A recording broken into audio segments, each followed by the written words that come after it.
Hi YouTube, it's Ty. Just come on to see if anybody wants to chat with me about Insecure today. So let's see what happens. Thank you all so much for being in my live stream yesterday. My phone died on me before I could end it, and I knew that it was getting low, but I just didn't have a chance to tell you all that because the AC repair guy was talking to me as the stream was ending. So the next thing I knew, I looked up and it was just everything was gone because I wasted my last battery power seconds talking to the AC repair guy. So I apologize for that. But I appreciate you all for being there for me yesterday. I had a fun chat with you all yesterday. Let's see. Ooh, thanks. Got some people coming in. I'm getting myself set up. I was going to go outside, but then every freaking dog on the street started barking. So I just came and brought it on in. Getting myself set up so I can see comments if they come in, as they come in. Hope everybody's having a good day. Thank you for coming in. Can I get a hello? Can I get a hey? Hey, Derek. Thank you for coming in. Does everybody who is in the chat watch Insecure? And if you don't, that's okay. We'll do it like we did yesterday, and we might find some things to pull from the show that we can talk about as far as real life is concerned. Thank you for the thumbs up. Whoever gave me the thumbs up, I always appreciate a thumbs up on my streams. Let's see here. Let's see. Okay, got it. So now I'm set up. I can read the comments and we can talk. Does everybody who's in the stream watch Insecure? Let me know. Can I just get a yes or a no from everybody if you're in here? Because I don't want to talk too in depth about the show if people who are in here aren't watching it. So let's see. Hi, Miss Hogg. Oh, from North Carolina. Thank you for coming in. Hey, trending topic. Thank you for coming in. Do you watch Insecure? Miss Hogg. I lived in North Carolina at the very beginning of 2016, coldest winter I'd ever experienced. I'm from Houston, Texas, and I lived in Raleigh from like January to March of 2016. So thank you for coming in. Okay, so tell me, are you all caught up on the episodes? Because I don't want to do any spoilers in case everybody didn't get to see the most recent episode. Thank you, trending topic. I appreciate that. Been working with this hair all my life, but I've only gone natural recently. So yeah, I appreciate that. So Ms. Hogg, are you still in here? Are you caught up on all the episodes of Insecure? Let me see here, and I'm reading from my tablet so that I can see your comments as they come in. So it looks like maybe Ms. Hogg is the only one who watches the show. So we'll do like we did yesterday so that everybody can participate whether you watch or not. So, Insecure, for those of you who are not watching the show, or those of you who are not aware of the show, it kind of, in a way, got its start right here on YouTube. Oh, you're from wow. Okay, cool. Hey, Tammy sneaking in here. Okay, wow, she's from Winston-Salem. And yes, you're caught up. Okay, so for those of you who don't know what the show is, it looks like right now the only people who are in here who know about the show are me and Ms. Hogg, and that's fine. It's basically a show that's centered around some black 30 somethings living in Los Angeles and the Los Angeles area, trying to figure out life, relationships, family stuff, work issues, and the main character is a lady whose real name is Issa Rae. You've probably seen her everywhere. Her star is really rising now. But she got her start here on YouTube with a very funny web series called Awkward Black Girl. If you have not seen, or maybe it was the misadventures of an awkward black girl. If you have not seen that already, look that up and check that out on YouTube, and you will laugh so hard. I'm just saying, treat yourself to that if you haven't already seen it. And one thing, it was weird because I loved Awkward Black Girl when that was out. And everybody was saying I didn't catch Insecure until the very end of season one. I waited till the whole season was over and I binge watched season one. But everybody kept telling me, "Oh, it's just like Awkward Black Girl." And Awkward Black Girl is very funny, kind of more centered around the things that are going on in her office because she's she is an awkward black girl who has a crush on this guy at her office, but he's interested in the light skinned girl at his office. Just really funny stuff. But it was really cute. But this is a little bit more serious, and it focuses on more than just her office interactions. And we get to see her with her best friends and boyfriends, and her just trying to figure out her way through life. So what's going on right now, I guess, and let me know as you come in. Oh, and please, always, if you have a YouTube channel, let us know you have a channel, promote your channel. Feel free to support other channels, and you will probably get some support back for your channel. That is just the standard in my live stream. So what we have right now, where we are in season 3, because I don't want to bore Miss Hogg, because I do want to have this conversation. Issa is a character who's been through a lot. She, in season 1, had a breakup with a longtime boyfriend who was living with her. Well, they were living together, but I say that he was living with her because she was basically taking care of both of them. He didn't have a job. He was saving up his money so that he could start some kind of tech company. He wanted to start an app, and she just eventually got fed up with it because she felt like there was something that he could be doing in the meantime until he got what he wanted to get off the ground. Like, he wouldn't work, he wouldn't do anything, so she threw him out. And all of a sudden, voila, he gets a clue and he gets on his feet and goes to work for a tech company, and then starts screwing the teller at his bank. And Issa found out about it. So that was a storyline. But now, skip to season 3. Thank you, Ms. Hogg. I appreciate it. Skip to season 3. Issa was really down on her luck in season 2. A lot of it being Issa's fault because she was very irresponsible and decidedly spent basically all of season 2 hoeing. It was her hoe season, and she met like at least one decent guy who seemed to really be interested in her, but she was just on this mission to have sex with every guy who she met. And it really didn't work with her because she is still a very awkward girl, and she's not just this sexy, turn it on and I'm gonna, seduce you type of girl. She's very awkward. And so she ended up having to stay with a guy who she'd had a fling with. I don't think that this is her ex-boyfriend, but they had, they slept together a few times, and that's where she is at the beginning of this season. She had a car wreck because she was looking at somebody's dick pic on her phone. She didn't have enough insurance to cover what she needed to fix her car. And last season, I mean, like, she had all kinds of financial struggles. The apartment that she had been living in with her then boyfriend, there's this gentrification process that's going on in her neighborhood, and so she could no longer afford that apartment because it's under new management, because they're looking to get more upscale people in. So now she's in a place, and yes, thank you, Miss Hogg, it's Daniel. Daniel is the guy who she's with right now, not in a relationship, but they've had sex together in the past multiple times, and she needed a place to stay, so she's staying with Daniel. About 2 weeks or so, I guess, have passed from season 3 to season 2. And so where she is now, she's sleeping on his couch. And Daniel kind of has a thing for Issa.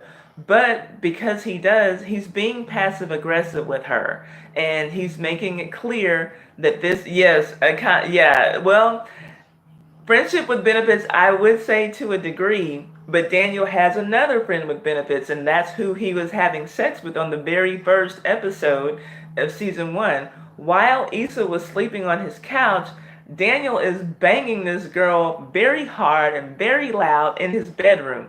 The opening of season 3 starts with Daniel just going to town with some girl. And we all, probably as viewers, assumed that it was Issa because we knew that Issa was living with him. But then the camera pans to Issa, shows her in the living room on the couch listening, well, not necessarily listening, but just hearing it and being very uncomfortable while Daniel's having sex with this other girl. And I think that that's Daniel's way of, yeah, you can be here, and since you don't want to be with me, you're going to see me and hear me be with everybody else I want to be with. I'm a single guy, you can't tell me anything. And so, keep fast forwarding. Issa of all of her group of friends, her social group, she seems to be the one who has it the least together um, at the moment. She has a job, she has a degree, but her job isn't paying her much. Things aren't really going well for her at her job, and she kind of looks at Daniel as a guy who's got it together. Even though we have this sexual history, he's going to be friend enough to let me stay here, save up some money so that I can get on my feet, get in my own place. And Daniel, on this last episode, most recent episode, Daniel is going through his own things that Issa didn't really see until she tried to help him get through some things.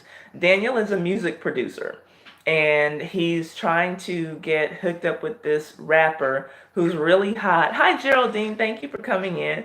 He's trying to get hooked up with this rapper who's really hot because he wants to produce some tracks for this rapper. And his connection to the rapper comes into the studio and says, "Oh man, he's not going to be able to make it today. The traffic is just too bad for him to come out." So Daniel's frustrated because he feels like he's the only one who's taking the whole rap thing seriously. Thank you for the thumbs up, whoever gave me that. I appreciate it. And so Issa goes to one of her friends, Kelly, who is kind of like the comic relief of the show. Kelly's definitely funny. Kelly's also a credit counselor. And we find out that Issa's credit is horrible. We see Issa at a meeting at work. She's kind of checking her phone and she sees that she's been turned down for yet another apartment. And it's because her credit is bad. And so Kelly is trying to counsel her, trying to give her some ideas. And she's saying, well, you're staying there with Daniel, basically asking, are y'all having sex? And she's like, no. She's like, okay, well, you could maybe throw him a little extra cash. Maybe he'll let you stay a little bit longer. Issa says, well, I'm not paying him anything as it is. So she's like, okay, you're not paying him. You're not having sex with him. Well, are you cooking? Are you cleaning? Are you washing his car? So Issa's like, no. So basically, Issa's just been living on Daniel and being a horrible house guest. And so her friend just suggests, well, if you could stay with him a little bit longer and save up a little bit more money until you get this credit thing resolved, you could probably save up enough rent, maybe a 3 or 4 months rent deposit, and that could get you in a place of your own. So Issa's like, okay, well, I'll consider that. And it's almost like we're dealing with a character who doesn't have any common sense. Like, who doesn't know if you're living with someone, at least try to make yourself useful, right? So Issa takes the advice and she calls Daniel, very awkward situation, asking, well, what ply paper towels do you like? 1 ply or 2? I'm going to go to Costco today and pick up some things. And Daniel's like, I don't care. And so to me, though, the odd thing that stood out was that she said she was going to Costco. And I felt like that should have been a sign for Daniel because Daniel's already told Issa, you've got 1 more week to be here because the girl I'm having sex with doesn't really like you around. And so for her to say I'm going to Costco, you all know you buy in mass quantities when you go to Costco. So if you're getting some paper towels for the apartment for while you're there, why not just go and pick up a roll or 2 from the grocery store if you only have, 1 or 2 weeks left? But anyway, it didn't register to him. And so my dogs are in here, so that was the noise you just heard if you heard that. So she goes back to the apartment, starts cleaning everything, getting everything spotless, and he comes home and he sees it, but he's also frustrated now because he's still trying to get a meeting with this rapper. The only way that he can do it now is if he goes to a club, and he hates the whole nightclub scene. And so Issa tells him, well, why don't you go? Daniel has an issue with pride, though. In his mind, he shouldn't have to be chasing anybody down. They said they were coming to the studio. They didn't do it.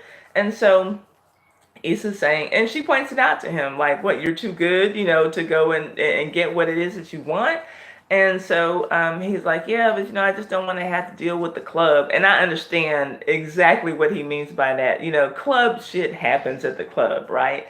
So anyway, he does go on and decide to go to the club after Issa says that she'll go with him. She'll be his wingman, and they'll get it figured out. So he says that, he doesn't want to trouble her. And she says, no, you've done a lot for me. You're letting me stay here. Please let me do this for you.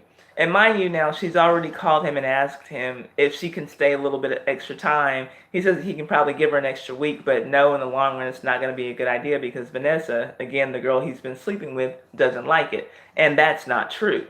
Vanessa doesn't really care. Vanessa, now I know trending topic mentioned earlier, friends with benefits. Vanessa is the one who's truly his friend with benefits. He was at her apartment earlier. He had been staying there for about 3 days, and we see that they're like kind of canoodling in the morning or whatever. And she mentions to him, "Well, I'm going out to such and such tonight. You need to find something to do." Basically, like, you go and find you somebody else to put your dick in tonight because I'm going to be opening my legs to somebody else tonight. But it's been fun these few days, but it's clearly not a relationship that they're in, right? So Issa decides that she's going to go to the club with him. They get to the club, and it was everything that he thought it was going to be and worse. There's a list to get into the club. His name should be on the list. Hi, Bobby. How are you doing? Go lay down, baby. My dog's here, and they're bothering me. Okay, so there's a list. His name should be on the list. He thinks that his name is on the list. It's not on the list. And as they're probably getting ready to turn away, here comes this other guy who Issa knows. Well, they both know him. He was a classmate they went to high school with. And he is also a producer. But he apparently is a lot more of a successful producer than Daniel is. And so, but he's very gracious about it. And, they just kind of all, have a little conversation about how they used to, just do beats on the desk in homeroom. And now, look at him, he's this huge producer. And he's asking Daniel, "Well, what are you up to?" And Daniel's like, "Oh, I'm working in the lab," meaning working on his music in the studio. And he's like, "Well, hey, y'all getting ready to come in?" And it's like, "Well, no, our name isn't on the list, "Well, that's okay. Y'all can come in with me," he says. Daniel's like, no, that's all right, as if he has some other backup plan as to how he's going to get in the club that night.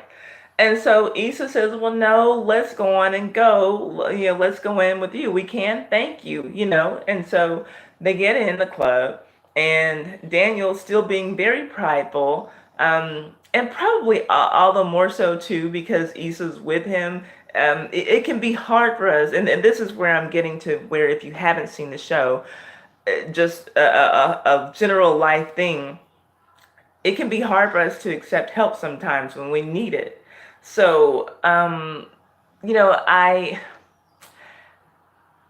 can relate to it. I think that maybe at some point in all of our lives, we've been at a point where we have to reach out and ask someone for help, or someone offers us help and we really do need it, but sometimes we can be too prideful to accept the help that we need to get to where we want to go. And clearly that's where Daniel is at this moment. Once Daniel gets them into the club, he I'm sorry, not Daniel, but once the friend Khalil, that's their friend from high school, once Khalil gets them into the club, he tells them, "Hey, I got my VIP set up over here. Why don't y'all come over and chill at my table?" And Daniel says, "Well, nah, we got tables. It's all good." "Hey, gorgeous JC, thanks for coming in." And it's like, Daniel, how do you have a table at the club when you couldn't even get in the club? Your name wasn't on the list. So what do you mean you have a table? Clearly just showing his pride once again, right? And so it's Issa once again who has to push him to go over to the VIP section to talk, because the rapper who he's been trying to work with just finished performing at the club, and he's sitting in the VIP section of a classmate who got them in the door. So Daniel goes over there and really not wanting to talk at all, but Issa opens up her mouth and starts talking to the classmate about his son, because the classmate who is the really successful producer, Issa's friends with him on Facebook. And so, they've been interacting intermittently, I'm sure. But so she's like, "Hey, Facebook told me you have a son," just trying to start a conversation so that Daniel can muster up the courage that he needs to talk to the rapper who he wants to work with. And eventually he does it, and the rapper doesn't seem all too interested, and he kind of tells him, "Well, my homeboy has your number, so we might hook up." And then, like we said, club shit happens at the club, right? Then you just hear gunshots. And I've never been in any kind of club where they started shooting, but apparently that's a thing that happens at this particular club. So people started running out, whatever. But Khalil did tell Daniel, the successful producer told Daniel, I would like for you to come by, and I'd like to hear some of your music. So here we have a successful producer helping somebody who's trying to work his way up. And it sounds like he's being a very gracious person. Even though he's very successful, it doesn't seem like the success has gone to his head. But all that Daniel has in his mind is that, wow, we started out together. We started on the same level. We were both, just kind of boom, boom, beatboxing and banging on the desks in high school. And now I've gotten good, is the way Daniel feels. I've gotten good, but he's gotten famous. Like, in Daniel's mind, I'm better than this guy, but he's the one with all the success. And so it's hard for him to accept the help from this guy. Even though the guy is not coming across like a jerk or anything, he's being very open and seems like he's wanting to share whatever he can so that Daniel can get on the level that he wants to get on. And so, yeah, I would agree, very dangerous. Trending topic. So let's say I want to do a roll call again and ask who all in here actually watches Insecure and who doesn't. And for those of you who don't, let's just take this from this particular episode. Has there been a time in your life when you've been down on your luck and you needed help and you needed to ask for help, but either you couldn't or you did, but it was very hard? Has anyone been in a situation like, because I think that we've all, at some point, one point or another, have needed some help. And so what do you do when that's the situation that you're in? And it might be asking for help from someone you're embarrassed to ask help from because, maybe you feel like you should be on the same level as the person who you need help from. Or maybe you even feel like you should be steps ahead of this person who now you need to ask for help. So let's just talk about some life situations from things that came out of the episode. Again, I kind of want to take a roll call and see the people who are in here who have watched the show. And Ms. Hogg, if you're still in here, are there some things that you want to point out from the show? Maybe there's some other aspects of the show that stood out to you more than what I'm talking about. And it doesn't have to be just the most recent episode. If you know the show at all, let me know. I'm showing that there are 8 people in here. Can we take a roll call and you all let me know if you watch, let me know if you watch Insecure. That's what I'm waiting to see, those answers now, because I don't know who exactly I'm talking to and how I need to tailor this conversation. So that's number 1. Let me know if you watch Insecure.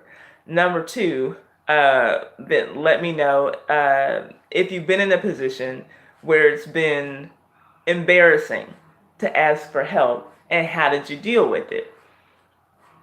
So I'm waiting to see a roll call. And while I'm waiting on that, I will go and look through your comments. Let's see here. So it hasn't been a whole lot of comments. Tammy says she snuck in. Are you still here? Ms. Hogg, are you still here? I know that, I think I saw a trending topic comment recently. Geraldine's still here.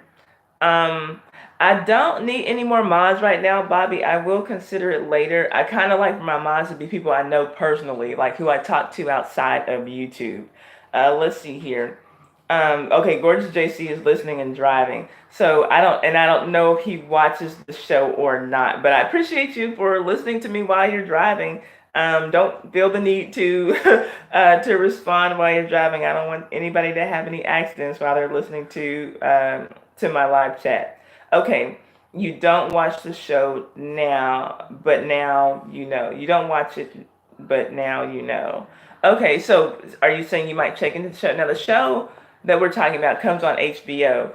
But again, if you want to see like kind of what is the precursor to the show, then I would suggest for a really good laugh that you get on YouTube and look up The Misadventures of an Awkward Black Girl. Very hilarious stuff. I mean, so funny. I think that they ended up doing 3 seasons for the web series before the creator of Awkward Black Girl, Issa Rae, got her huge deal with HBO. So let's see here. Gorgeous JC does not watch it, but has seen some of season one. Okay, and so Gorgeous JC, let's see here. Oh, okay. Oh, I love Issa Rae. Okay, so Nettie and Lil Dino, Billy's funny family. Are you caught up on the episodes? Because I think that you might, if you are, you might be the only one in the chat who's caught up. So I kind of just went down the rundown of what happened, the kind of like meat of episode 3. And let's see. Oh, you liked when Lawrence was there. And yeah, so Lawrence, who Nettie is talking about, is the main character's boyfriend, or ex-boyfriend. He was a boyfriend at the time. Apparently he won't be back. There's no reason, since they're not together, to have him in the script. Let's see here. Okay, Ms. Hogg is still here. Nothing to add right now, but I'm going to check out Awkward Black Girl.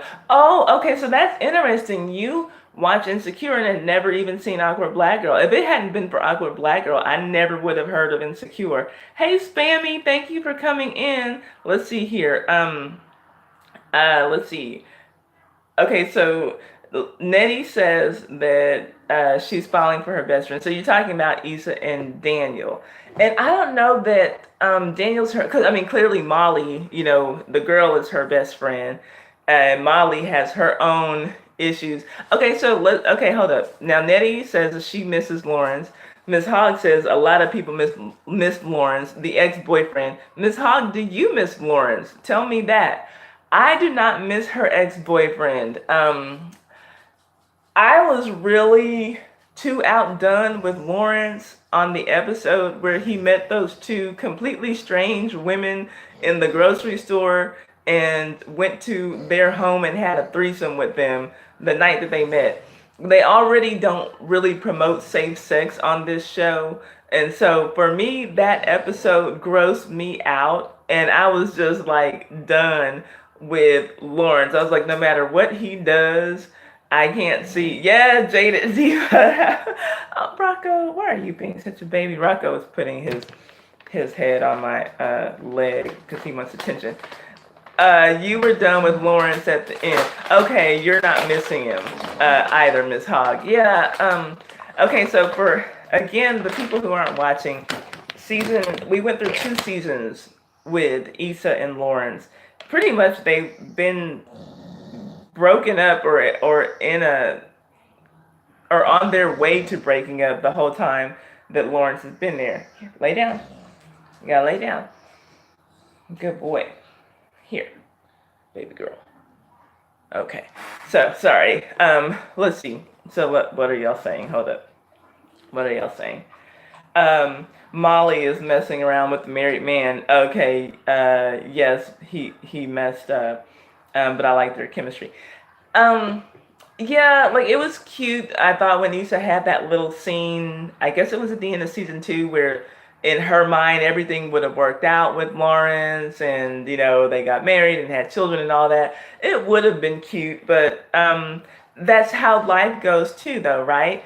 I mean, ladies, depending on how old we are, and what our experiences may have been, there might have been some guy that everybody just knew that that's the one you were going to end up marrying, and then for whatever reason shit went sour. Like relationships, like we said yesterday, sometimes relationships get ill, sometimes relationships get really real, and things just go the way that they go. But yeah, let's see here. What else? Molly. Okay, Molly, Issa's best friend. What do y'all think about her? Baby, sit down. Rocco is being so annoying today. He just wants some attention. Come here. You want to say hi to everybody? Y'all want to say, come here. Come here.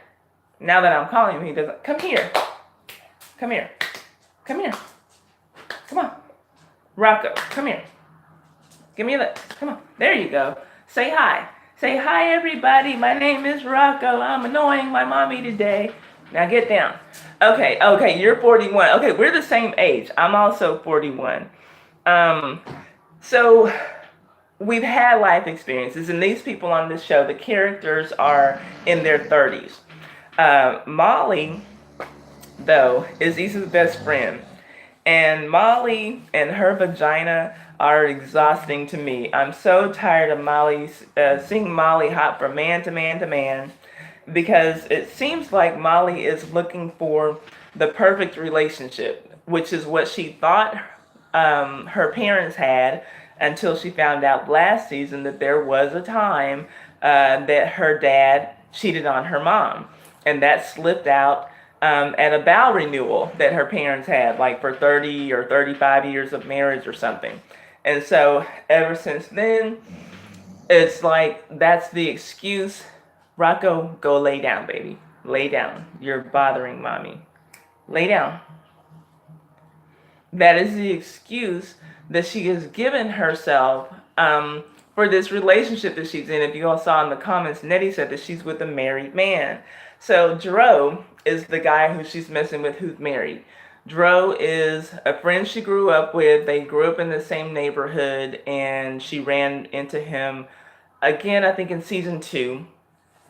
He's married to another friend of hers, another woman who she calls a friend. And Dro lets Molly know that he is in an open marriage. Very odd thing for a married man to be telling someone who is his friend and who is also friends with his wife. And I can't remember exactly how they started sleeping together, but they did. They started having a sexual relationship, and Molly is still having a sexual relationship with him, which she keeps putting all of these boundaries on the relationship, and she's telling him it's going to just strictly be sex, no phone calls, no pancakes in the morning, none of that. That's all that we're doing is having sex. And Dro keeps pushing those boundaries, breaking through those boundaries, and Molly lets him every time. And when he wants her, she's there. But she's still trying to put on a show like, she's searching for other men or whatever. But and she does have sex with other men, but it does seem like, for whatever crazy reason, her heart is with Dro, this guy who is completely unavailable and who's completely, in my opinion, disrespectful of everything that she says. And I guess in her mind, oh wait, hold up, I saw a comment come in. Hold up, what are y'all saying? Nettie says she's messy, but I like her. I just don't do others. Yeah, and I like Molly. I just do get exhausted with her trying to figure out all of the relationship stuff, because she's got it together as far as the career stuff is concerned. But Molly, otherwise, like, it's just exhausting watching her trying to figure out her way with these guys. Jaded Diva says it all sounds trashy to me. Otherwise, don't be married. And I agree. Now, okay. So here's another question to just put out there for whether you watch the show or not. Could you ever see yourself in an open marriage? To me, I don't see the point, and it's kind of what most people say when they talk about the idea of someone being in an open marriage. Hey, Rowdy Chica, that's our college girl. To me, it's like what people say generally when they hear someone talk about being in an open marriage. What's the point of getting married? If you're still sleeping around with other people, then why not just sleep around casually with people instead of having a wife, And that's the way that I look at it. It seems very messy, very trashy, like Jada Diva said. Let's see. Nettie said hot and heated. Miss Hodgson, yeah, and Molly did take her key back from him, which was good. She needed to do that, and he kind of got he kind of nothing. He got an attitude about her asking for her key back, and he popped up in a really stalkerish way at her apartment using her key. And when she mentioned to him something kind of along the lines of what Jada Diva said, Molly had a discussion with him where she says, just this is going to be sex and only sex, and just because you and your wife let y'all stuff get all messy, and he like immediately cut up. Don't you talk about what me and my wife are doing? Like, what? Like, where did you get the nerve to try to defend your wife to me when you're sleeping with me, like, 4 nights a week? It's crazy. Okay, so Nettie and Miss Hogg, Roddy Chica, do you watch Insecure? And anybody who watches the show, Nettie and Miss Hogg, tell me, do you all really believe that Dro is in this open marriage? Because we've heard him say it, And I don't know that we've actually heard his wife confirm it. Have we heard his wife confirm that they are in an open marriage? And for sure, though, even if she's confirmed it, we have not heard his wife say that she knows that he's sleeping with Molly. Now we did have, I think it was in episode 1 of this season, we had Dro calling his wife from Molly's and saying, "I'm still here." But everyone knows that Dro and Molly grew up together and they are very close friends. And so is his wife, even if she doesn't know that they're sleeping around or suspect that they're sleeping around, it would probably not be odd for her to hear that, my husband's over at Molly's house because they hang out. So let's see here. What are y'all saying? What you said, but are you saying that Dro is sexy, Nettie? Dro is so unsexy to me. I mean, and it's so funny because nobody, I look at the comments on social media and nobody seems to be lukewarm about Dro. People either think that he's very sexy or people either think that he is not sexy at all. And I'm in the not sexy at all category. What do you think, Ms. Hogg, and anybody else who watches, if you let me know. But yeah, he just doesn't do it for me. He is a weird looking dude. He has a sexy voice, but that's it. Like the rest of Dro, you can keep that far, far away from me. Let's see here. What are y'all saying? Jada says, "It's not for me. I hear people justify it, but I question their definition of love and commitment." I agree. What is the point of committing to one person for the rest of your life if you're also going to have sex with other people? I don't get it. Maybe just have a girlfriend, who is okay with you sleeping around. But what is the point of having a wife? I don't get it. It's definitely not for me. If two people are in it and they both agree, then hey, that's them. Let's see here. Okay, Nettie, you're saying you're not sure if an open marriage is the thing for you. Is that what you're responding to? Ms. Hogg said the wife never confirmed. I think she thinks that they just good friends. Yeah. So, and you know what? I mentioned in my review, and I do review the show in case y'all are interested in watching reviews on Insecure. I do review the show, so you can look at my channel for those reviews.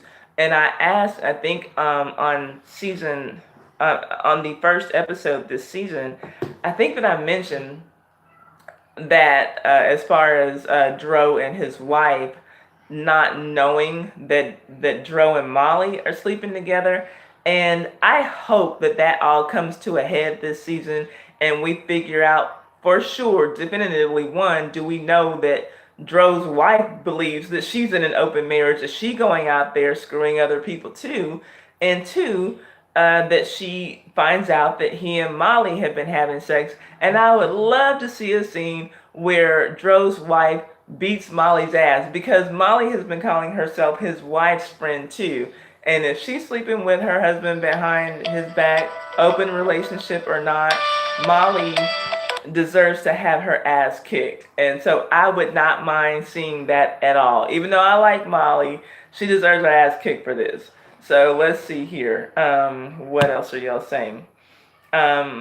Nettie says, "True, I think she knows it's open, but not with Molly." Okay, and yeah, and I wouldn't be surprised if that were the case because when we were first introduced to his wife, she was like always traveling. She was always gone. And so it does kind of lead me to believe that maybe she's been going out having her own sexcapades with other people herself, but I don't think that there's anything in her that suspects that this woman she knows who's hugging her every time she sees her and calls her a friend is having sex with her man. I don't think she knows that. So I'm with you on that, Nettie. Ms. Hogg says he's not sexy, LOL. So it's 2-1, 2 against 1 on Dro, whether or not he's sexy. And then Nettie says he's a cutie though. No, she still needs somebody to confirm and agree with her. I'm gonna say no. It's a no for me, but maybe someone else will agree. If you're in this chat and you don't watch Insecure and you want to just go and look up the cast and find who Dro, just Google Dro from Insecure.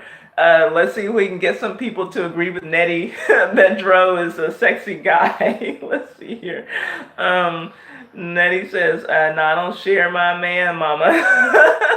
Yeah, that open relationship stuff, that's not for me. And in an age where sexually transmitted diseases are like running rampant, and people clearly aren't always using protection when they do stuff. This is not the time to be fooling around, in my opinion, with open marriages, open relationships. No, like one person, whether you're straight, gay, bisexual, whatever, one man, one man to one woman to one woman, whatever. Keep it one on one, and don't be taking those chances with diseases and things that are out there, because there's a lot of stuff floating around, y'all. And that stuff is deadly or will have you itching and have your genitals looking not good for the rest of your life. So let's see here. I'm not sure if Joe's wife knows. Yeah, yeah. I don't know that she knows. Hi Jeffrey Briggs, thanks for coming in. I don't know that she knows, and I hope that that's something that they do get to this season. So right now it looks like maybe only Nettie and Miss Hogg are the ones who are in here who actually watch the show. So y'all tell me, do y'all have any predictions for this season? Because it's not a prediction, but I would just love to have it to where we could, just have Molly get her ass beat by Dro's wife. I just think that that would be absolutely wonderful. And yeah, she does need her ass beat. Let's see here.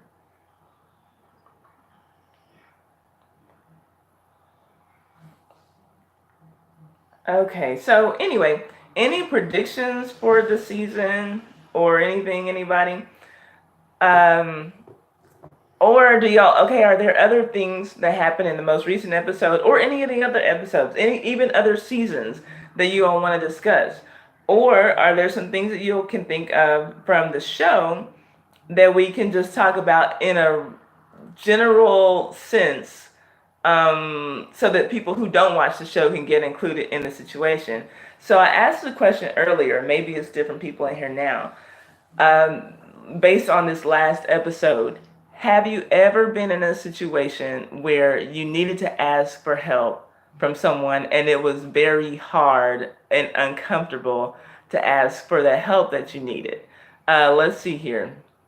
Oh, AC Cobra is here. He always says he's not here, but it looks like he's here because he says, I don't need protection because I'm never here. So there. So I'm safe. Thanks for coming in, AC Cobra. I appreciate it.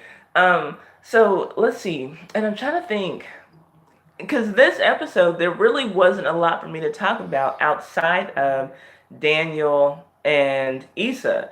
Everything pretty much centered around them. Let's see. Ms. Hogg says that Carmen's going to get Molly. I hope Issa gets the property manager job. Now that was something, and I don't remember if I put that at the end of my review or not. But it was a question that I wanted to ask because I was looking at my notes and it looks like I skipped a page on the little notebook where I took my notes, and I might have forgotten to say that. But when she got that call at the end of the episode saying that that the people were interested in her coming to like interview for the property management position, I wondered, you all, because y'all know Issa, this character is written like someone who does not have any common sense.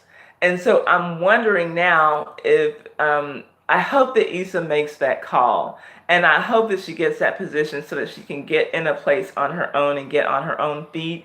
But I'm worried that because now Daniel has said he likes having Issa around and she can stay as long as she needs to, I'm worried that she might slip into a comfort zone with Daniel and not want to go out for the position. So what do y'all think? Do y'all think that she's going to get fed up enough with her job, which her job situation is horrible? That's something else that I guess we can talk about and take to a real world situation. Issa is like the only black woman. She's the only black person at her job at a company. It's a nonprofit organization that helps brown and black kids with their studies in school. If they're behind in certain subjects, they have tutors to come, and the organization is called We Got Y'all. And clearly, an organization looks like it was probably started in the 80s or something. And but a lot of schools now don't want to partner with the organization because they're saying that, the logo is racist. It seems like the organization is racist. Y'all are sending all of these people who are not black or brown to come and help these kids who are black and brown. We can't relate. Our students don't relate. There's a lot of things that's going on. And yeah, I agree, Miss Hogg. Her boss does not want her to have a voice. Excuse me, I need some water. Sorry.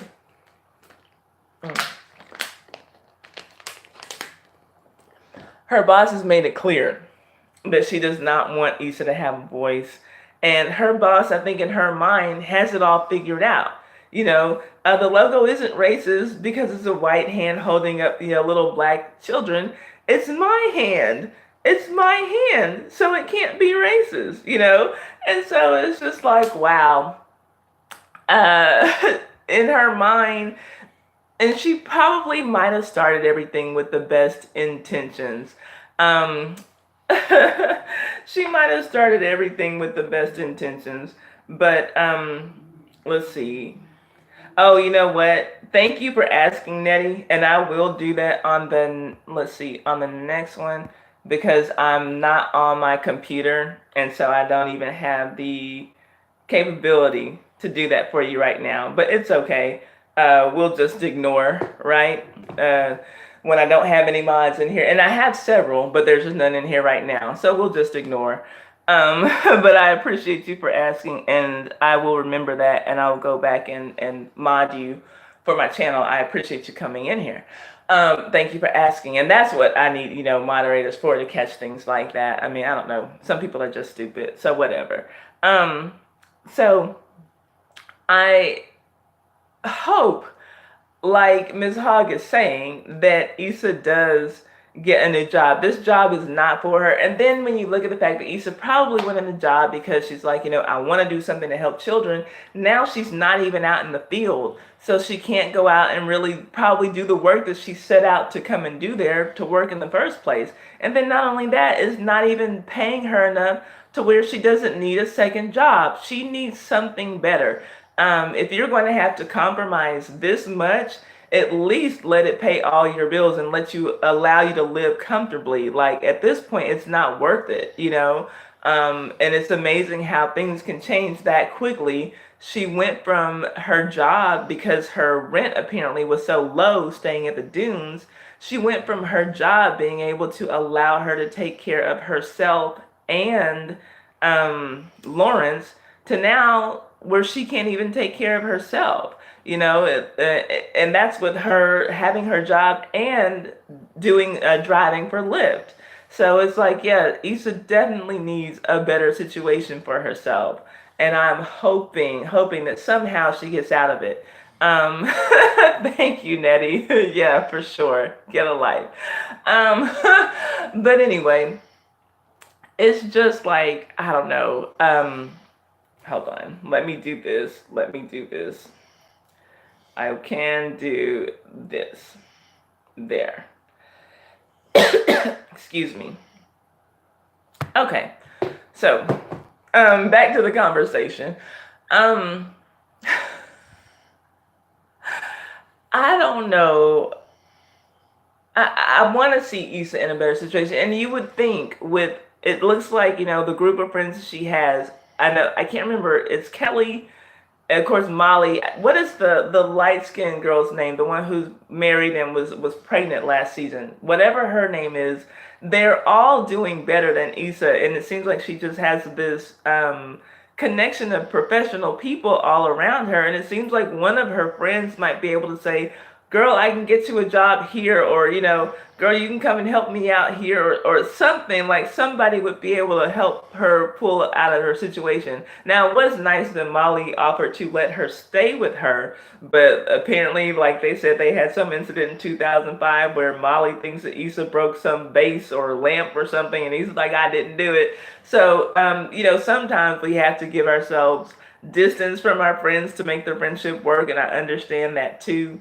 And so, let's see here. What? Okay, I see you. Okay, well, you said you want to see her settle back down. Yeah, I want to see Issa get back into her groove, and it seems like she kind of had it, even with Lawrence like being extra baggage on her. She kind of had her footing. But I want to see her. I would love to see Issa get on her feet this season. I don't want to, even if she has to struggle through the whole season, and hopefully by the end of the season she can, afford her own place to live, and not have to be with Daniel. But I'm enjoying watching her and Daniel be friends too. I did not like watching Issa hoe around last season. And I enjoyed watching, but I'm enjoying watching her and Daniel just be friends. If she ends up in a relationship with Daniel, that would be great. I would hope that it would just kind of happen organically, because watching her help him out in this episode when Daniel was just seeming very shy, um, I enjoyed that. And Issa, it seems like she's more able to, and sometimes, now this is how sometimes things can go in real life. Hey, Two Chicks Crew. Now y'all are here. I needed a moderator earlier. We had a dummy in here, but that's okay. I've taken care of it, at least temporarily. But thank you for coming in. So what was I saying? Issa, what was I saying about her? Oh gosh, I was going off on something, and now I can't remember where I was. Was I talking about her and Daniel? Let's see. Oh, that's okay. You know what, Two Tricks Crew? So many people now are telling me they are not getting the notifications for my channel. Every time that I have streamed this week, someone comes in, at least a couple people come in and say, I haven't been getting notifications for your channel. And then all of my comments, like for the last 2 or 3 weeks, I didn't know you were still doing videos. I haven't been getting notifications. So I don't know what's going on.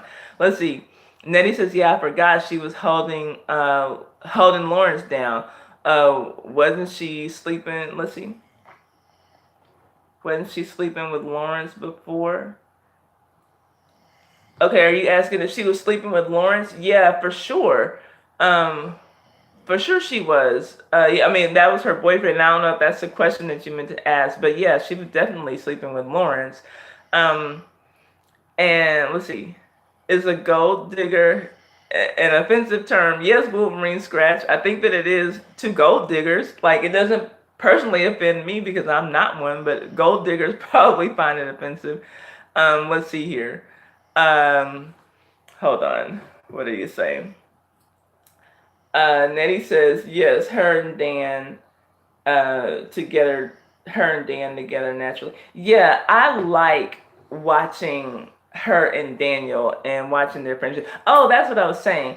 She seems to be able to speak up for him better than she can for herself. Because honestly, I thought that when she was, I thought that when she made that gesture that she wanted to speak to her boss, I thought that she was going to talk to her boss and ask her for a raise. But then she kind of just went and, went back over some of the points that they had in the group meeting. I was hoping, though, that she was going to just talk to her boss and say, hey, this isn't working for me. I want to, I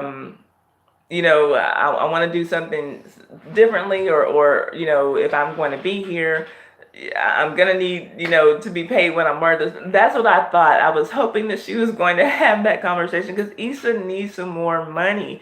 She's got to be able to, LA is very expensive, and she can't do for herself now. And I don't like the thought of her Lyft driving. I don't like the thought of any woman doing Lyft driving or Uber. I mean, people, we have to do what we have to do, but it just doesn't seem safe in this day and age for a woman to be driving around by herself, picking up strange men and even women. I mean, you just think, they're sitting behind you.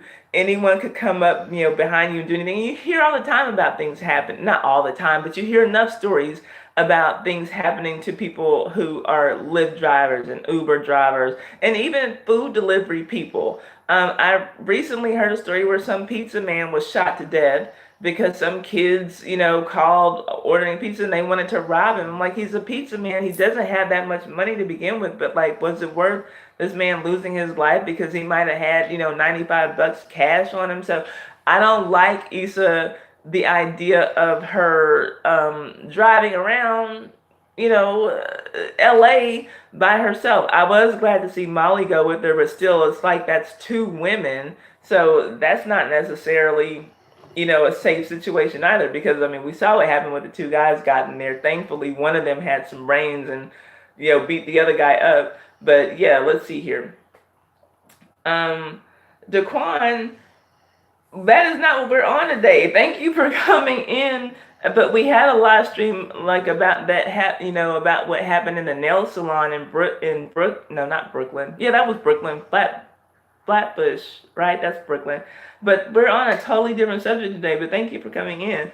Let's see. Nettie says no. Her friend she lives with now. Yeah, you're talking about Daniel, right? Her and Daniel being together. Okay, now I'm behind on the comments because I saw your comment before that was about her and Daniel being together. Yeah, I don't know. Let's see here. Mrs. LP is in the car. Thank you, Mrs. LP, for coming in. I appreciate it. Mrs. LP, I don't know. Okay, when you get to a situation where you can respond, let me know if you watch Insecure because that's what we're talking about. But we're trying to pull things out of the show about real life that we can, discuss so that people who don't watch the show can get in on the conversation too. Yeah, but Nettie, I can see, watches this show. I'm enjoying the show, and I think that okay, you haven't seen it. Okay. Now one thing that I will say, because I think most of us in here are YouTubers, if you have, whether or not you've seen Insecure, Issa Rae, who was the creator of it, started out right here on YouTube, right where we are, doing a web series called The Misadventures of an Awkward Black Girl. That web series is hilarious. Free to watch on YouTube. Search that in YouTube and go look at that. I'm pretty sure that they did 3 seasons. You will laugh your head off. I mean, just even if you're not watching Insecure, that's just a funny thing to watch. So I would say if you haven't already seen it, do go and check that out. I highly recommend it. It's so funny.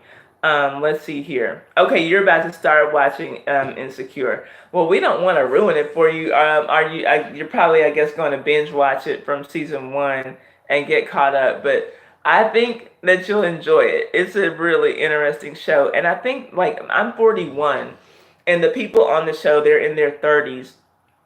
And I think that if I were, not a lot younger, but, maybe 5 to 10 years younger, I would probably be even able to relate to it more than I do. But even myself, being my age, Ms. LP is a little bit older than I am. Even being my age is very relatable. My 30s were not that long ago, and even some of the things that are going on are still things that I can relate to at my age. Let's see here. I thought this was about a topic like for insecure people to gain more confidence until I came in. Well, the funny thing is, in a way, that's kind of what the show is about. And that's kind of what the most recent episode centered around. Okay, thank you. Thank you so much for coming in, Ms. Hogg. I really appreciate you coming in. I appreciated your comments in the chat. So yeah, Insecure is just the name of the show. That's funny, but no. And I would never think to live stream about a topic as broad as that. Like to try to help people out. But you know who I think should live stream about those kinds of topics is Trending Topic. I mean, if you look at the way that his content is on his show, on his channel anyway, those are kind of the things that he talks along those lines anyway, and like gives a lot of good life tips about how to build up yourself, how to move on with things. And so I think that he would actually be the natural choice that I would go to for something like that, you know? He has a really good channel. Hold on. Mm. But if nobody who's okay, if there's no one in the chat who watches the show, we can talk about some different things.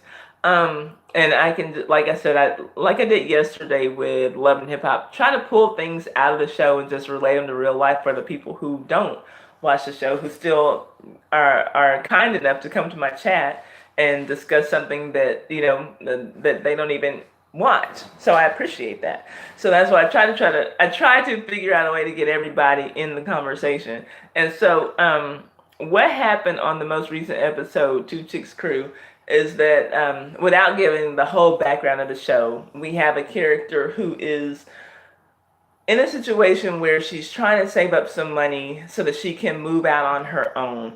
And she's living with a guy who was not really her ex-boyfriend, but who she has a sexual history with. And so she's trying to save up enough money so that she can get out of his place, get off of his couch. He has a one-bedroom apartment. And but he is a record producer in LA.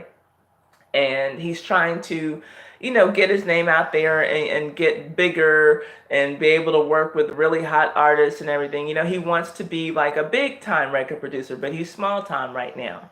And they ran into someone. He was trying to get into a nightclub so that he could go and work with this rapper, or meet a rapper who he wants to work with, but his name wasn't on the list when he got to the nightclub. And so up walks this guy who went to high school with him and Issa, who's the main character. She decided that she would go to the club with him and try to help him out. So up walks this guy who went to high school with both of them. He's a really hot producer now. And his name is on the list. And he says, hey, y'all can come in with me. Well, Daniel didn't want to take that help. And he went on and went in. Issa kind of urged him to take the help, go on inside the club and get his business done. And then even once he got in the club, the guy who went to high school with him, whose name is Khalil, is telling them, hey, just come on by my table. I got a VIP set up here. And Daniel's still acting like he's too good to take the help. And he's telling him, no, man, it's okay. We got our own tables. And it's like, Daniel, how is that even possible when your name wasn't even on the list to get in the club? But now you're saying that you got table? Okay, But he finally breaks down and starts talking to the guy who he went to high school with, who is a producer just like he is, but who is a much more successful producer than he is now. And he's in a position where he's going to humble himself and say that I need your help so that I can get along. And so that's what we were talking about. And so Issa, the main character who is staying at his house, until this moment, I think that she really thought that he had his stuff together and that, he was just on this straight track to success because he's been, producing for a while. But she sees his insecurities come out in the way that he's handling the guy who is more successful than he is. In his opinion, he should be where that guy is or further along than that guy because they started out together. And so he's just not understanding why is this guy ahead of me when I've been making beats for as long as he has, and I'm good, like I'm better than he is, but he got famous, I got good, and he got famous. And so it definitely was about a person's insecurities. That's not what this live stream isn't about. Hey, Bobby, thanks for coming back in. His live stream isn't about this live stream is not about helping people overcome their insecurities, but we are definitely talking about someone who had some insecurities that got pointed out, and thanks to a friend, Issa was playing more the friend role and not sex partner role. Thanks to his friend being there, he was able to overcome some things, and it looks like he's going to be able to further himself along in his career because of what his friend did. So that was that. I see it's like people kind of coming in and out. Is there anybody in here right now who actually watches Insecure? And if not, what direction do you all want to take this stream? Because let's see, the first time that we did this, um, and we ended up taking the stream a different direction. We kind of just started talking about YouTube channel growth, because pretty much a lot of the people who come to my live streams are also YouTubers. And no, because I haven't said it in a while, anytime that you come to my live stream and you have a YouTube channel, feel free to promote your channel. Let people know that you have a channel and tell us what it's about, and support other channels. You can go and click those three dots on the right side of the chat. Go and check out other people's channels, support them, let them know you're supporting them, and you might get some support back. I like for my live streams to be a place where channels can grow. Okay, excuse me, gotta hydrate. Okay, so nobody's answering my question as to whether or not they watch Insecure, so I'm guessing that the people who are in here, maybe there's nobody left who watches the show, and if that's the case, that's fine. Tell me where you all want to take this conversation, and if I see some suggestions that I'm comfortable with talking about, then I'll do that. I would like to let this stream go for 2 hours. And that's, thank you, 26 Crew. That's very supportive. But you know, it's always a little bit easier to get back and forth going or get some comments going. So I don't want to just have people listen to me like I'm a radio show. I want it for it to be interactive so that people can give their input too. But I mean, like I said, I appreciate anyone who comes in here and listens to me, especially when, I mean, we see what the topic is that I'm talking about, and they know that that's not anything that that they're about, but they still come in. So I appreciate, people giving me some watch time on things that don't even interest them, in other words. So I appreciate that. But if y'all want to take the conversation in a different direction, let me know.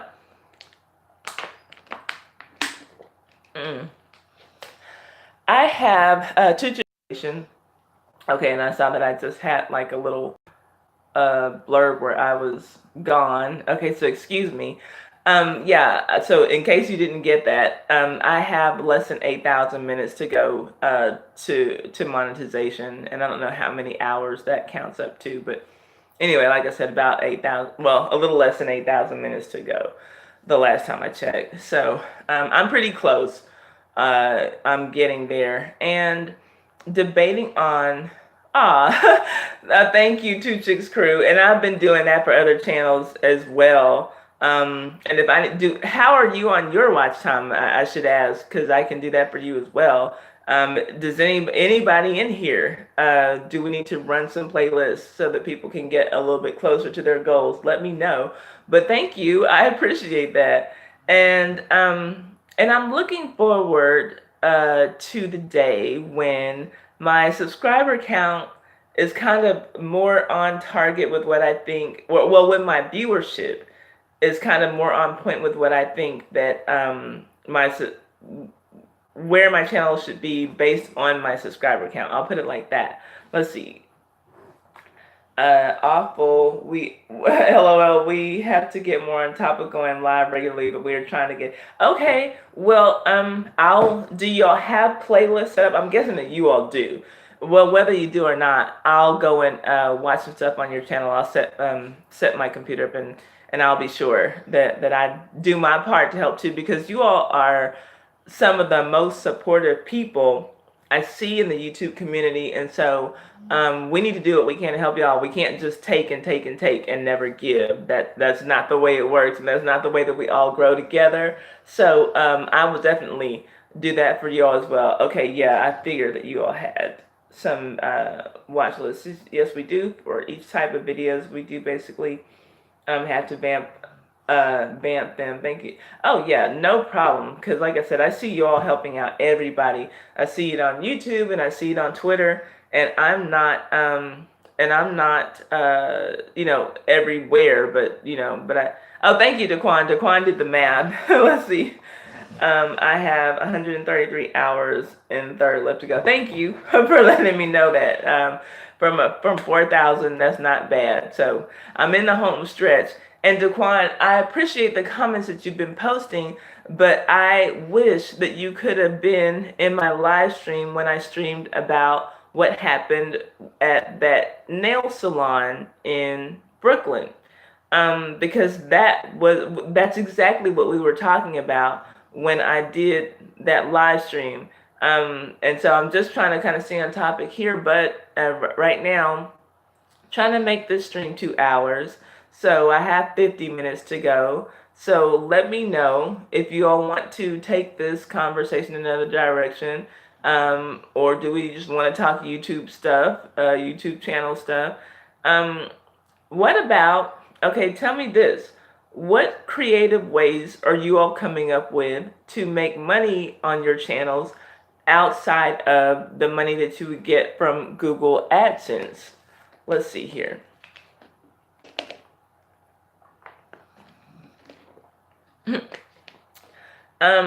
And I will probably, and see, yeah, and I don't mind. There are lots of times when when I revisit topics on this channel, I just want to set it up because I come on here geared up, wanting to talk about certain things, and I want to be ready for it. I want to be in the mood to talk about a thing because I cover a lot of things on this channel, and so generally, I kind of have my days planned out. Even though what I do need to do though is start scheduling my live streams in advance. And part of the reason that I don't do that is because my days are kind of wacky, and I don't know, like, I can't say every day I'll be able to get on here at 2 o'clock on the dot or 1:30 on the dot. And so I just kind of get on when I can get on and hope that somebody comes in to watch. But when I come on, I've generally done a little bit of research or a little bit of preparation so that I can talk about a topic. And so that's what I like to do. Now, some things I feel comfortable going off the top of my head to discuss. Some things I don't. And, on like a subject like that, I want to be prepared to let people know that this is what we're talking about. I like to have, a lot of people in on the discussion like we did. It worked out really well. When we talked about the nail salon situation. But yeah, nothing wrong with revisiting that. And I might, again, let's see here. We haven't really thought about that yet. People have suggested merch, but we aren't sure if that's the direction to go. We'd love to get to the point of sponsorships for stuff correlating with our channel. And we kind of touched on this a couple of days ago. Like, okay, and for those of y'all who don't know, tomorrow we are going to have a discussion about who is the best female rapper or MC. That's what the live stream is about tomorrow, and I think that that's going to be an interesting discussion. We talked about different things as far as channel growth is concerned. We talked about using TubeBuddy to help with analytics and tagging. We talked about getting affiliate programs going on to help get money into your channel, being lucky enough, blessed enough to get a brand deal for your channel. And the one thing that we did not touch on was setting up a Patreon for your channel, which that's something that anyone can do. And is Patreon something that you've considered? That's something that I'm looking into doing. And my Twisted Life TV with Poetry, who is usually in my live stream, but she's got so much going on. She's got a huge move that she's doing. And but we've still been in touch, even though she hasn't been around YouTube land as much as she usually is. But she and I were saying that we need to do a brainstorming session to figure out how to set up our Patreons and figure out what exactly we could offer at those different dollar levels for people who would, subscribe to a Patreon for us and, do that monthly donation. So, is that something that anybody who's in here with a channel, does anyone who has a channel in here have a Patreon set up? And if so, do you mind telling us some things about what you do for your Patreon supporters?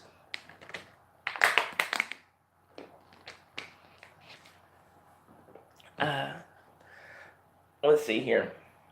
Now, what else, you guys? So it's funny that Two Chicks Crew thought that this was a stream about insecurity and how to overcome it. Hey, Tracy, do you watch Insecure? Let me know. And if you do, I'll get back on the subject of the show, and we'll still do it like we did with Real Housewives of Potomac and Love and Hip Hop. For the people who are not in the chat, we'll try to just relate some things from the show to real life. So let me know. I believe you watched it because I think that you might have even commented on one of my reviews for okay, and you're recapping it as well. Okay, I didn't. Okay, so I've been watching your power reviews. I don't know if I knew you were recapping Insecure. So I need to get over to your channel then after I stream today, and I will. I need to do that, and I need to do my video on Kodak Black in my colorism series. I need to do both of those things today. Okay, I need to get caught up on your Insecure recaps. I didn't know that you were recapping it. Okay, and I saw that you commented on one of my TV show recaps that in order to give it a chance to go viral, that I need to record it and upload it as soon as I can, related to when the show aired, so like if the show is off at 8, then I need to hopefully like have my review up no later than 9:30.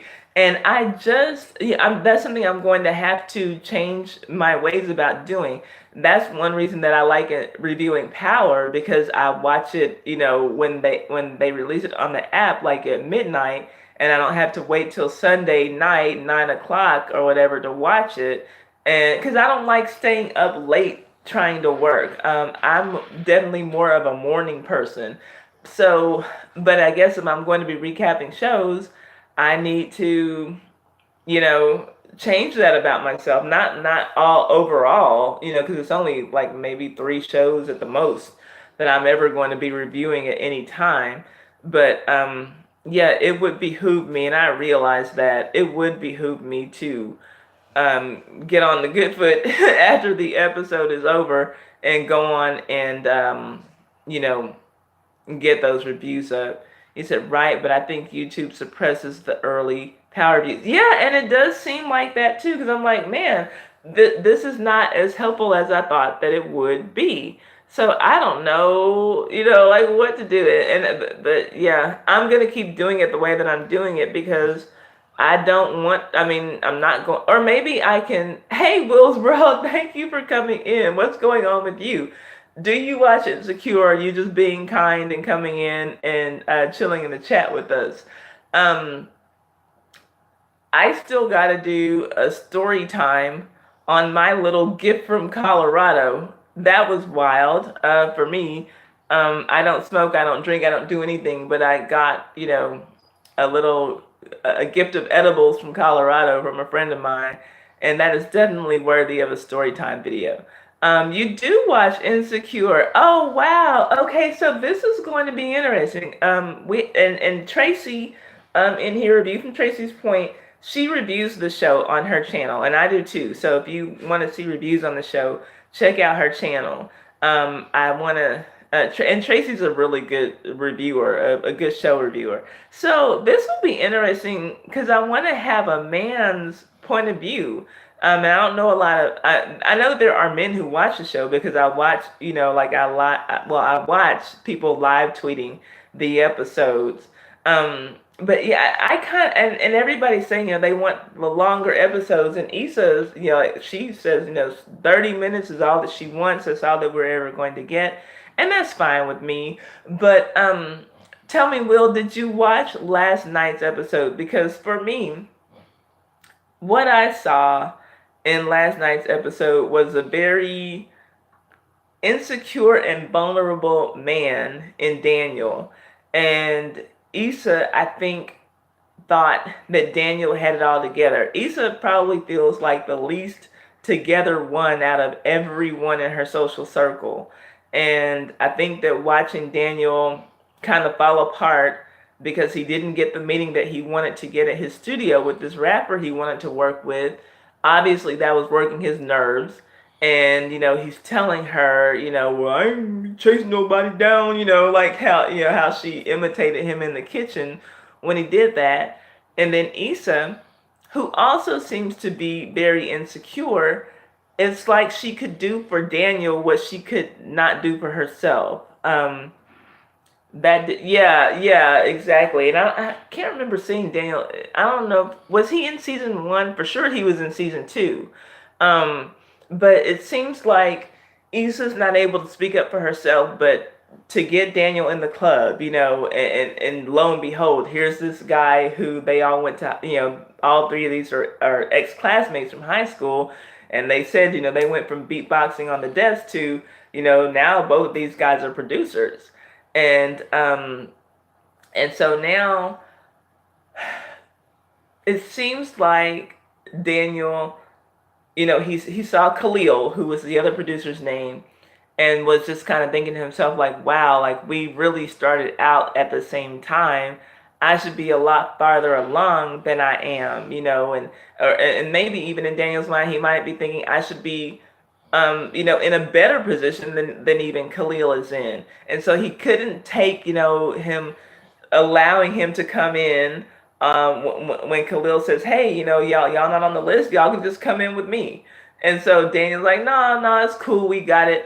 As if he had some kind of backup plan or something, And it's like, no, you didn't. You don't have it. So go in with Khalil. Humble yourself and say thank you. For getting me in the club. It's okay.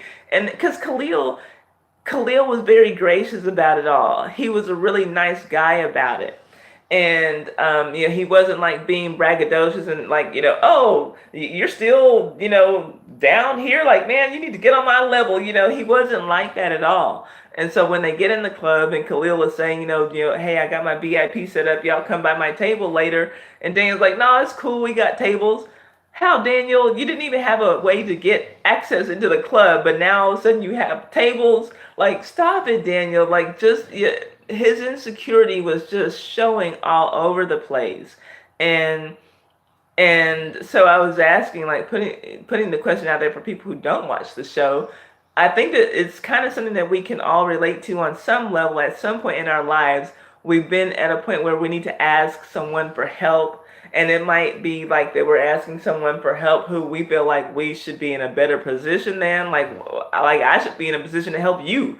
But here I am having to ask you for help, And I felt like that's where Daniel was coming from with it. And I just wondered how men took that, because I feel like he was even, like it even added a layer of embarrassment for him that Issa was there. Because like it's one thing like if I'm by myself and I'm failing, but like now this woman, and I don't think that him and Issa were ever boyfriend and girlfriend, correct me if I'm wrong, but I know that they have a sexual history. And so it was like, it's extra embarrassing that this is happening in front of her. Like, my dick feels small now. It's kind of how I felt like Daniel was thinking. But let me see what y'all are saying. Okay. Oh, yeah, Will said that Daniel really is insecure. And Tracy said that, okay, yeah, you're saying that it feels like insecure is over before it even starts. And I guess Will was saying that that Daniel's insecurity didn't show in the first two seasons, and Tracy's saying Daniel is why Issa and Lawrence broke up. Yeah, because Issa actually had the affair with Daniel, and I don't know why she didn't just keep it to herself, but I'm glad that she didn't, because I wasn't a Lawrence fan. Am I the only one? I was not a Lawrence fan, and I'm glad that he's gone. Let's see here. But yeah, Issa was wrong. She was definitely wrong for.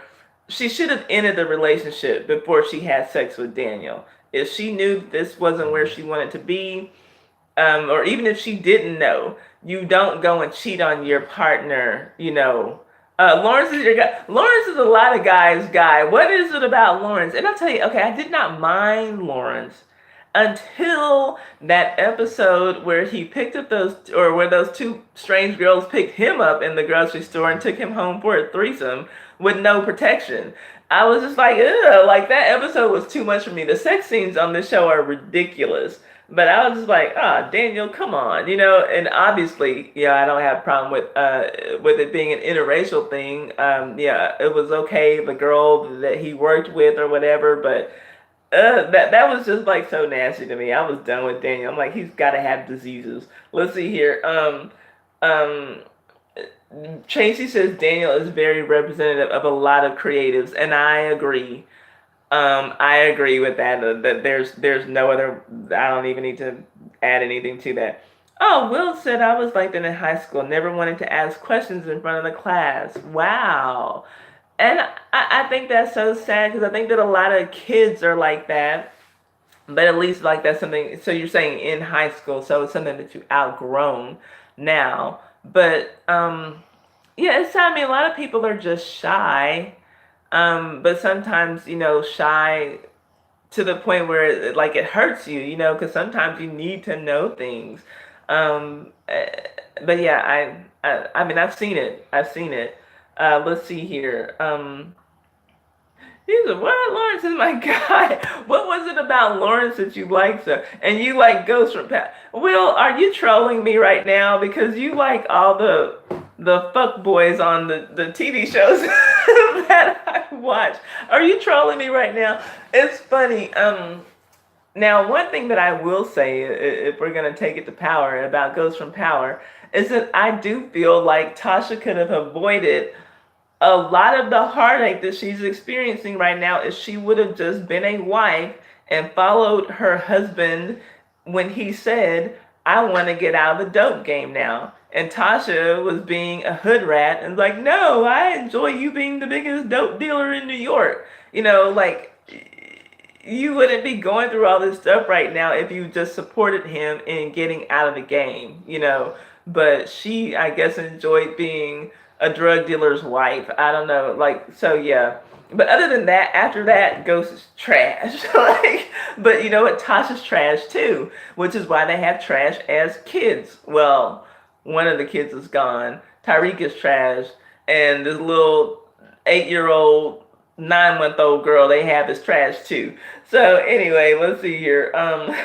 Tracy says yes, that was disgusting. We had a big discussion with Issa, all about the section of comments. Oh, so what did you join in on like one of her live streams? Because I know that she did get some resistance, I guess, from people about the whole, we don't see any condoms in these episodes. There's a whole lot of fucking going on, but we don't see anybody ever, ripping open a condom. Let's see here. Okay, Will's trolling a little bit. You heard I heard your opinion on Ghost before. It was funny. Yeah, I have a very low opinion of Ghost. Okay, that's cool that she joined in on your Twitter discussion. That's cool. You're a troll. Okay, so tell me this though, since you all watch the show, what do y'all think about Molly? Because I really am hoping that Molly gets her ass whipped by Dro's wife this season. Because I don't think that Dro's wife has a clue that they're fucking. I am even waiting to find out because have we, and I asked this question earlier in the live stream, there were a couple people who watched the show. Have we even had a confirmation from Dro's wife that they are in an open marriage? Let alone that he's, fucking Molly on the side. I don't think that she knows about Molly. I think that she might actually know. Hey, Jay Wade, how are you doing? Thanks for coming in. Did you watch Insecure? Or are you just being polite and coming in? Thank you so much, y'all. So look, y'all know my channel. I always say, feel free to come in and promote your channel in this live stream. Support other channels and let them know you're supporting them. Um, Will, I don't know if you know Jay Wade yet, but he has a really cool channel with like some motivational stuff and family stuff too. And he even had he even had his son do one of his motivational videos. Oh my gosh, can you say mini me? Very handsome, well-spoken young man. And in case I'm trying to like introduce y'all in case y'all don't know each other, because I don't think that y'all two have ever been in my live stream at the same time. And Will does some awesome blogging and just shows us like really cool things in Colorado with his I'm saying partner. It's not a sexual partner, but you know, with his on-screen partner, and they have, like I said, y'all watch, and mark my words, because I've said it before. Will's going to blow the fuck up on YouTube because he is like everything that is current now. So let's see here. What were we talking about? Oh yeah, Molly. I'm waiting to see Molly get her ass kicked because I don't know that Dro's wife knows about him and Molly. Now, whether or not she says that she also believes that she's in an open marriage is debatable, but I don't think that she knows about him and Molly. Let's see here. Oh, okay, cool. This is one of your favorite shows, so I'm glad to have men in here who watch Insecure. Tell me anything you want to talk about from last night's episode, please. We're just talking about Daniel's insecurities and how we never saw it really until last night. It was really nice to get some focused time on Daniel, and watching Issa help him work through his stuff, because he was being so prideful and not wanting to accept help from someone who really probably can help him get to where he wants to be as a producer. He's getting in his own way. And on that particular night, Issa would not allow him to. And that's another thing. Issa, we saw her trying to push. We saw her trying to push Lawrence, that first season. But maybe she can do for Daniel what she could not do for Lawrence. These are two different men with different personalities trying to get to two different places. Maybe Daniel's going to be receptive of the push that Issa gives him, and she can help him actually get to success. I wish that she could find a way to push herself that same way, and maybe Daniel's going to turn around and do it for her. But it's fun watching them figure things out together. Let's see here. Tracy said on episode 1, she called the night he stayed over. He said that he was with Molly, but people don't think that means she knows. She may have been out of town, and he lied about why he was there. Yeah, now see, and I called that out in the review because I've been reviewing the show since episode 1 of this season. This is my first season reviewing it, and I caught that he said, hey, I'm still at Molly's, but everybody knows that that Dro and Molly have this friendship since childhood. And so I don't think that as his wife, she would think that it was odd that he was over there. And I think I said something along the lines of, because like Molly had just come from being out of town, wherever she was in the Caribbean. And so maybe just, I haven't seen my friend since she's been on vacation, so I'm over here at Molly's. I don't think that, and he didn't say like, I'm still over here fucking Molly, or I just finished eating Molly's pussy. He just said, I'm still over here at Molly's. And so I don't think that anything that he said would make his wife think anything that she didn't already think. Well, yeah, and I know that he spent the night, but again, I don't know if his wife knew that Molly was there. Maybe he spent the night waiting for Molly to get there, and his wife doesn't think that's weird. I don't know, but I just want to see Molly get beat up by Dro's wife this season because she deserves it. Maybe that'll slow her and her very fast-moving vagina down. Let's see here. Whoa. I don't know all about that. Much love, Ty. Oh, no. Are you talking about what I'm saying about your channel? If that's what you're talking about, well, I mean that. Let's see. Jay says, yeah, Molly gonna get her heart broke. Yeah, I do believe that she is, because it's clear that even though she's, trying to like be all this boss bitch about, having sex with all these guys, and I got this one in the Caribbean and I'm keeping that there, and I got this guy in Chicago and I'm keeping that there, and Dro, he better know his place, and these are the rules, and it's not gonna be any phone calls, it's not gonna be any pancakes in the morning, it's just sex. Anytime that Dro tries to break whatever boundaries she sets, she allows it. We're not doing dates. And then what does Dro do? He calls her and invites her out for Mexican food. She couldn't get out of that Lyft drive fast enough with Issa, trying to get back to Dro, because every time she says that, this is the way it's going to be, Dro shows her that, no, we're going to do this my way. When I want to fuck you, you're going to be here. You're on call to fuck me. And that's how it's been. She tries to talk. She talks the talk, and she talks this big game like she's in control of it, but she's not when it comes to Dro. Not at all. Let's see here. Jay Way says Issa is the key to Daniel's success. And it probably, maybe so. We'll see. Hi, Shalomo. Thanks for coming in. So we'll see what happens. Let's see here. Tracy says, I think Daniel's going to blow up and dump Issa for a white or light-skinned girl. Woo! Well, we haven't seen that ever happen in the music industry before, have we? That would be something different. But, wow. Now, I mean, I can't say that would be shocking. I can't say that would be shocking at all. Now, that would be funny because it's too easy right now, right? It can't just happen that Issa is going to have this great friendship with Daniel, and then everything is going to work out, and that they're going to ride off into the sunset. It cannot happen that smoothly, not with this show. There's got to be some drama. There's got to be some back and forth. There's got to be some, making up and breaking up, and yeah, something's going to happen. Everybody's talking about how they love them together, but I don't think that it's going to work out that smoothly, because we need to create some drama. So I could easily see that being one of the things that happens. We'll see. We shall see. Let's see. Because, let's be honest, the girl Vanessa who he's having sex with right now doesn't look anything like Issa. And not to say that he has a type, but I'm just saying, it's not out of the realm of possibility to think that he could go lighter. Just looking at Vanessa, right? Let's see here. Future success is what Jay Wade said. And I'm sure that was in response to something that I said, but I can't think of what it was that I would have said.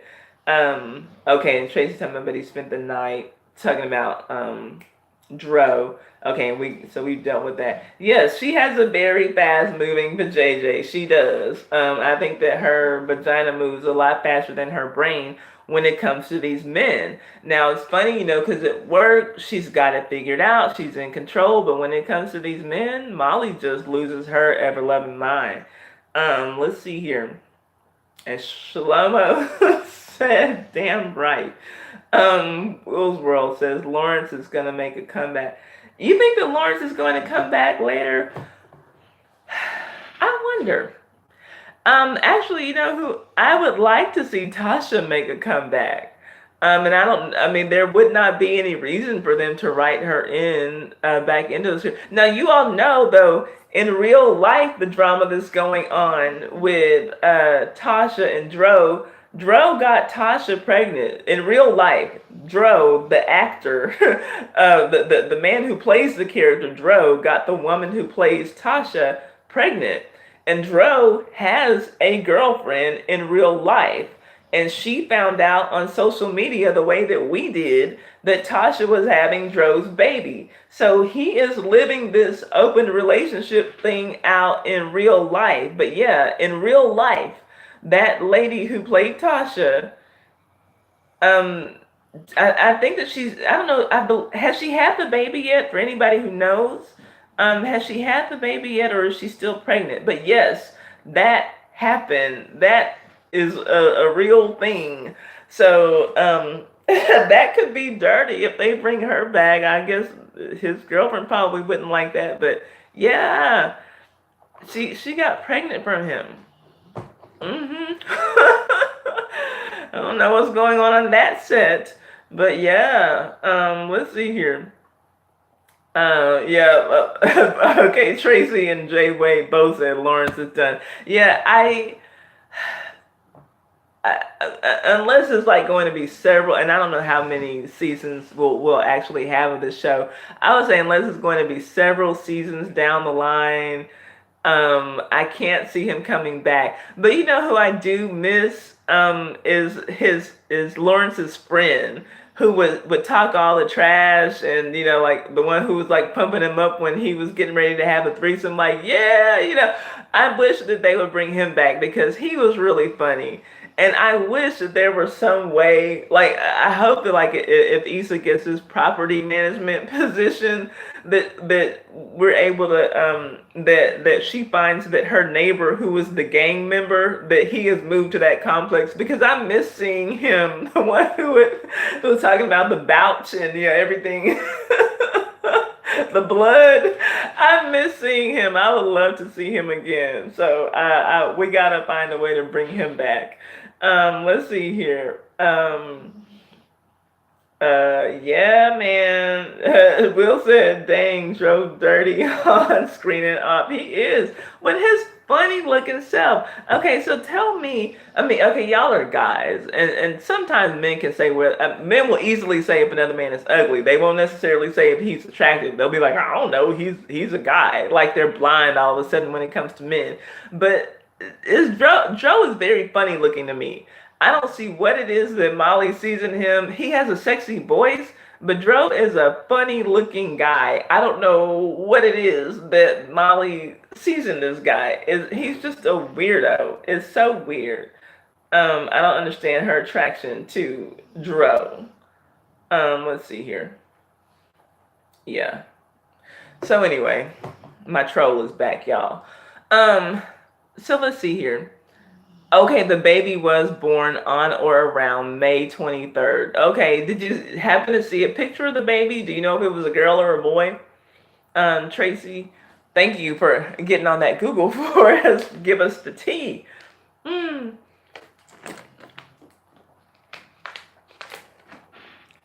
But yeah, I just think that Dro, I, I mean, I can't imagine any woman just losing her mind over a guy who looks like Dro. He is just a weird looking, tall, lanky, skinny guy. Like, what is it about him that's just so irresistible? I don't know what Molly's problem is. Oh gosh, let's see here.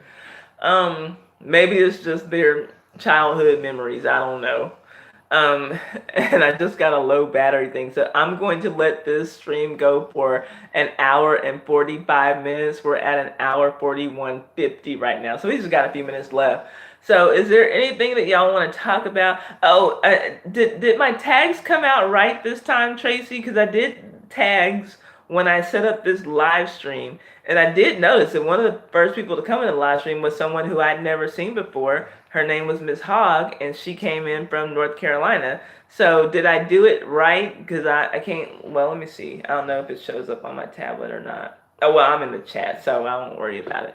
Um, but yeah, what else about the show do y'all want to talk about? What else about the show um gets your attention? The show is so good and it seems so real. Now, one thing I would say, I love the music. This season, I'm gonna have to buy the soundtrack. I mean, I love the music that they play on this show, but it just seems so real and so relatable, even for me to be in my 40s, and this is a show about 30 somethings, it just seems so real and so relatable. This show seems more real than the things that I see on reality TV. It's so weird. There are moments it just feels like there's just a camera in a room where people are just living their lives. It feels so real. Like the writing is so good. And I know that you're right, Jay, when you said that all three season soundtracks are fire. Because the music that every episode, I hear some music, some song, and I'm like, whoa, come on, SoundCloud. Not Sound, SoundHound. Come on, SoundHound. What is that? What is that? Like, oh my gosh, the music just blows me away. Kind of like for Underground. I think that Raphael Sadiq was working on the music for Underground, and even on that show, whew, some really good songs came out of that. But I enjoy that soundtrack. I'm gonna have to. I guess I'll have to get all 3 seasons because that music is just some good sounding stuff. But what else? Okay, so now we just have a minute to go, so I'll go on and wrap it up. But I appreciate you all for coming in here and chilling with me and just having a random live stream. Tomorrow we are going to stream at about the topic is who is the greatest female rapper or MC of all time. So this will be interesting. I hope that we can get different generations of people in and have some different points of view. And maybe I'll do a poll before we start. Foxy Brown, Daquan, I know that you're joking. I know you gotta be joking, Mr. New Jersey. But this will be interesting. So if y'all want to come, I'll plan to stream sometime around 2:30 Central Standard Time tomorrow. My days just go the way that they go, so we'll see. But that's the topic for tomorrow. Thank you for chilling with me today. And I'm at an hour and 45 minutes, so thank you all so much. I've had fun talking about Insecure. I got to talk about what I wanted to talk about. Off and on, but hey, that's what channel growth is all about.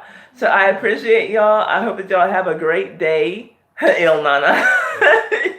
She got Il Nana and sagging titties, Daquan.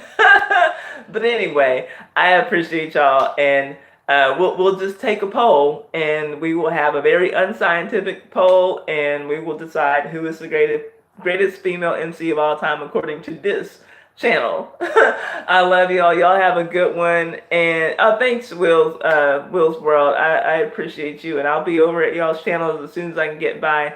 Tracy, I'll be by your channel because I didn't know that you were recapping Insecure. And I'll start putting your channel name in my recaps too. So I love y'all. I will see y'all. Thank you so much. I will be by your channels. Thank y'all. I love y'all. I'll see y'all. I'm going to count it down from 10, 9, 8, 7, 6, 5, 4, 3, 2, 1. Bye-bye, y'all.